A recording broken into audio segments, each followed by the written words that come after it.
Hello, Shadwell here, ready to talk about the next film in my collection, The Disaster Artist from 2017. It's directed by James Franco and stars James Franco and Dave Franco. James Franco, director and star of this film, isn't really around much anymore, which may seem weird because he seemed to have Hollywood wrapped around his finger back in the 2000s and the 2010s, appearing in several big films and even being nominated for a Best Acting Oscar. So what happened? Well, turns out he paid $2.2 million to settle a lawsuit brought by former students of his at his acting school in 2019.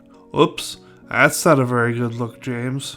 Oh well, I say. I always thought that Seth Rogen was the real talent behind the creative pair of Rogen and Franco, so this does not bum me out in the least. And speaking of Seth Rogen, I want to start this review by saying Seth Rogen's character of Sandy, the script supervisor on the film within the film The Room, is my favorite character because although Sandy is not the only one that is vocal about his misgivings about the project he's working on, he is the only one that has absolutely no qualms about saying it whenever he feels like saying it to whomever, which I love. Now, remember once again that when I review a film based on a true story, I am not concerned about the true story it's based on, nor do I care about the film's ability to tell the true story faithfully. I only care if it's a good movie, and in that department, The Disaster Artist delivers. Although I'm going to sneak in two little things relating to the true story of things. One, I think James Franco nailed down the role of the Room director, writer, actor, producer Tommy Wiseau. Absolutely nailed it. And two, the filmmakers did a very good job of recreating scenes from the film. So good, in fact, that they even show a series of side-by-side comparisons with scenes from the original The Room on the left and the Disaster Artist's version of The Room on the right. In some cases, the similarities are just too spot on. Anyway, now just The Disaster Artist. It's basically the story of a pair of friends that decide the best way to make it in Hollywood is to make and star in their own movie.